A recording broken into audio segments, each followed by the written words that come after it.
Sa buong paglalakbay ko sa kursong Approaches and Values Education, napagtanto ko na hindi lang basta pagtuturo ang values education. Mas malalim pa ang meron dito.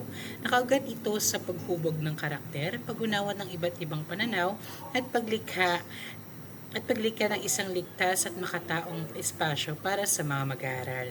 Dito ko nakita ang kahalagahan ng pagiging isang guro na hindi lamang nagtuturo ng konsepto, kundi nagpapakita rin ng malasakit, paggalang at empatya sa bawat estudyante.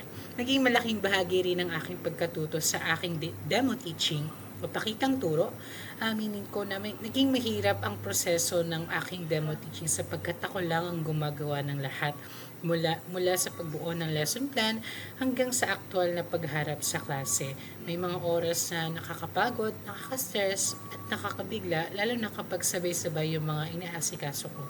Hindi lang para sa demo teaching ko, bagkos sa iba't ibang kurso na rin. Pero sa kabila ng pagod at kaba, masasabi kong naging rewarding para sa akin ang naging karanasan ko sa demo teaching. At dahil din sa demo teaching ko, mas lalo kong naunawaan kung gaano kahalagang pagiging handa, malinaw at organisado sa pagtuturo. Natutuwa kong ayusin ang lesson plan flow, pumili ng angkop na strategies, at gayon din ang mga activities na mas angkop para sa aking topic. At naging flexible kapag may mga pagbabago o kaya may mga kailangang ayusin on the spot.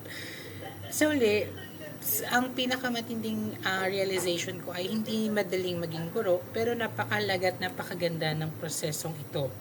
Ang bawat hirap, pagod at paghahanda ay may kapalit na kaalaman, paglago at inspirasyon. At dahil sa mga karanasang ito, mas lalo ko napatibay ang aking pangarap at ang aking pagkagusto na maging isang values education teacher na may puso, direksyon at layunin.